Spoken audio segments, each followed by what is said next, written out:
ICC DRS আইনের 3.8.1 ধারা অনুযায়ী প্লেয়ার রিভিউতে কট আউটের সিদ্ধান্ত নেওয়ার আগে 3টা টেকনোলজি ইউজ করতে পারেন থার্ড আম্পায়ার। 1. যে কোনো স্পিডের রিপ্লে। 2 নাম্বার স্টাম্প মাইক্রোফোনের সাউন্ড নর্মাল স্পিড কিংবা স্লো মোশনে চালিয়ে। আর 3 number sound based edge detection technology, অস্ট্রেলিয়ার ক্ষেত্রে যেটা স্নিকোমিটার।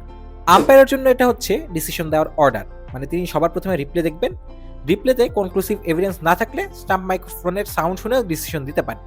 এরপরও তার শিওর হতে ইচ্ছে করলে তিনি স্নিকোতে যেতে পারেন। আজ এই অর্ডার ফলো করেই সৈকত ডিসিশন দিয়েছেন। যখন ব্রডকাস্টিং ক্যামেরায় রিপ্লে দেখাচ্ছিল সেখানে 2টা ফ্রেমে দেখা গেছে বল ব্যাটের ওপরের কানায় লেগে গ্লাভসও লেগেছে এবং ডিফ্লেকশন একদম এভিডেন্ট ছিল। স্টাম্প থেকে অনেক দূরের বল, গ্লাভসে দেখে সাউন্ড হয়েছে সফট। মার পাওয়া না গেলেও তাই সৈকত ভিজুয়াল এভিডেন্সের উপরই ভরসা রেখেছেন, যেটা তার রাখা উচিত ছিল। এবং এই সিদ্ধান্ত যে 100% কারেক্ট সেটা বোঝা যায় জয়সওয়ালের বডি ল্যাঙ্গুয়েজ থেকেও কিংবা রোহিত শর্মার কথা থেকেও। এমনকি সাইমন টেফল, যাকে মানা হয় আম্পায়ারদের গুরু, তিনিও বলেছেন এই ডিসিশন সম্পূর্ণ সঠিক।